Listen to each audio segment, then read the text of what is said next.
Alright guys, so ngayon may bisita tayo from Pangasinan. So siya may dala ng natin, Austin Racing slip-on and mid-pipe. Ayan, full titanium yun guys.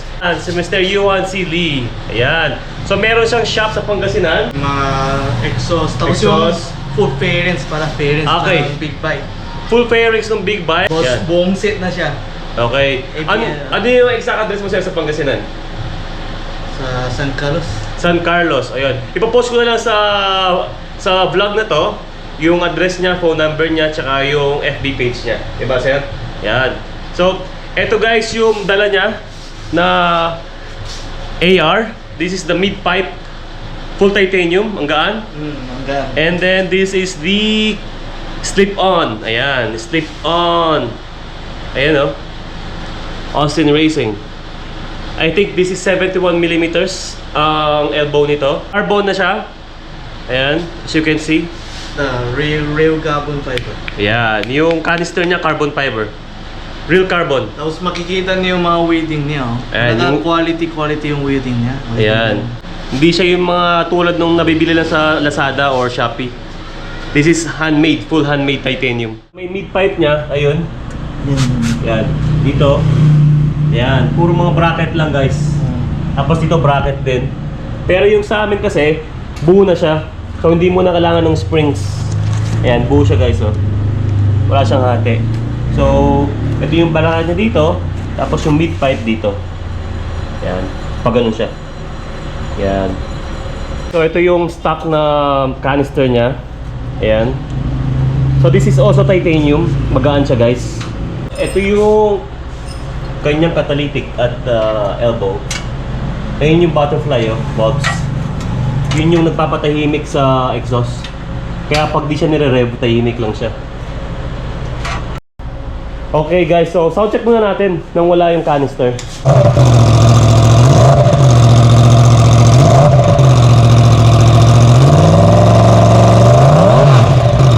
Yes. Ayan. Mga ilang kilos, Mr. Lee?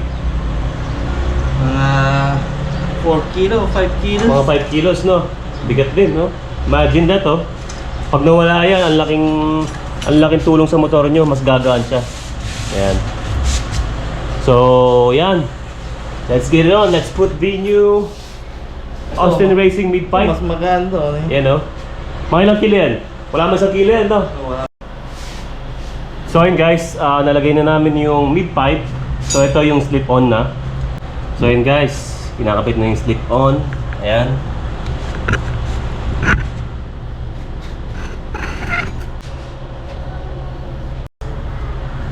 Alright guys, so almost complete na. Ayan. Mga bolts na lang ang hinigpitan ni Sir Yuhan. Thanks to Mr. Yuhan. Yan, Lee Rider. Ito, sticker niya guys. Yan. So subscribe kayo, meron siya YouTube channel. Tapos kung gusto niyo umorder ng mga ganitong muffler, meron siya iba't ibang motor, ZX10R, R1, R6.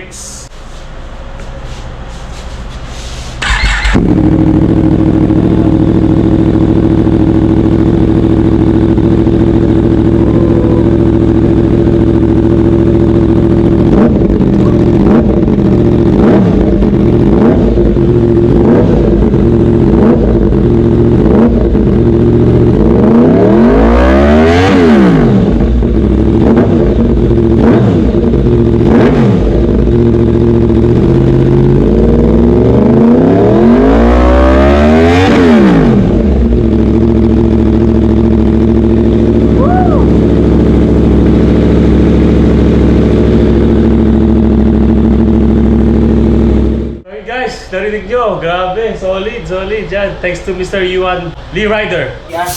Ito pang ano daw to, SC project. SC project na pang ZX10R. Ayan, 71mm elbow. Pati sa inlet niya, no? Ang laki. Isang gaan. Real carbon talaga. Tapos real carbon to. Handmade. Ayan, no? Ayan. Pag tumatagal, ayan, maging gano'n, no?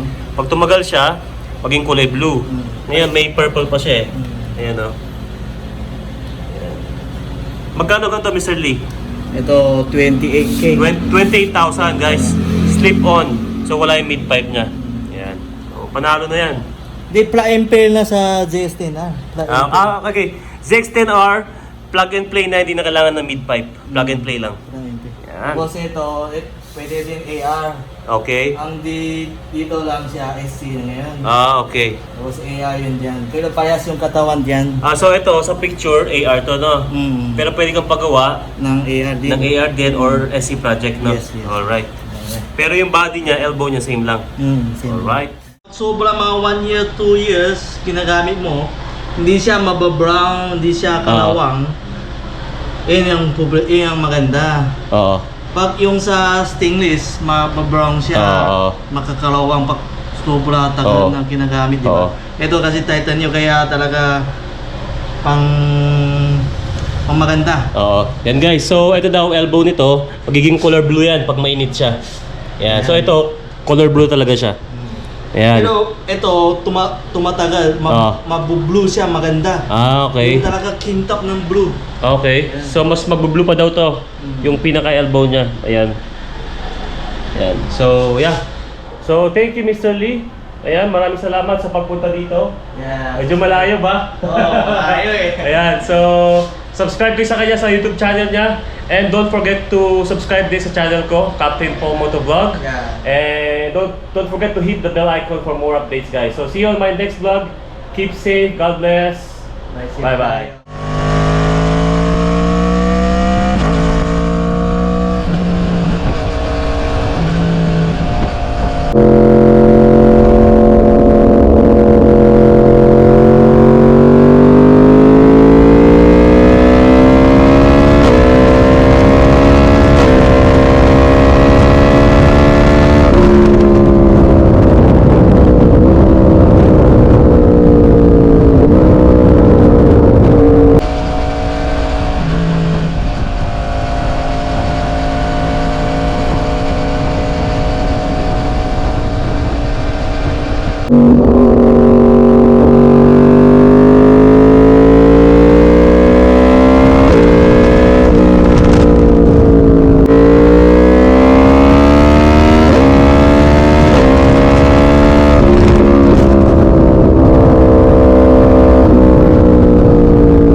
Test natin yung Austin Racing natin na slip-on with mid-pipe, full titanium, tapos carbon yung canister nya. So kailangan pa niyang i-remap guys. May mga popping sounds pa, konting backfire sa dulo. Well, pag na-reflash yan, mawawala lahat yon. Pero random ko na yung increase ng power nya. Malakas din talaga. So kasama ko si Chef Aaron. Ayan, with this new vest. Ayan, ganda ng vest niya, oh. Team Poison. Ayun, shoutout daw Team Poison. Ayan. So bago yung ano niya, rail, backrest. Ayan, tapos may saddlebag siya. And si Noy Motovlog. Shoutout. Shoutout Team Poison ha, busy kayo masyado. Ayan. So ito yung upgrades ng CB niya. Ayan, meron siyang tank grip. Okay. Tapos GB Racing na, ayun no, GB Racing na engine covers. Ayan. So far, ito pa. So, all black na. So black lahat kami lahat, oh. Ayan. Ayan, men in black. Ayan. So magkakape lang kami. Tapos kwentuhan tambay. Ayan. Halika, baka may gusto kang batiin dyan. Wala? Wala pa naman. Hi sa mga taga-LA. Ayan. Just like the instigated things. Fucking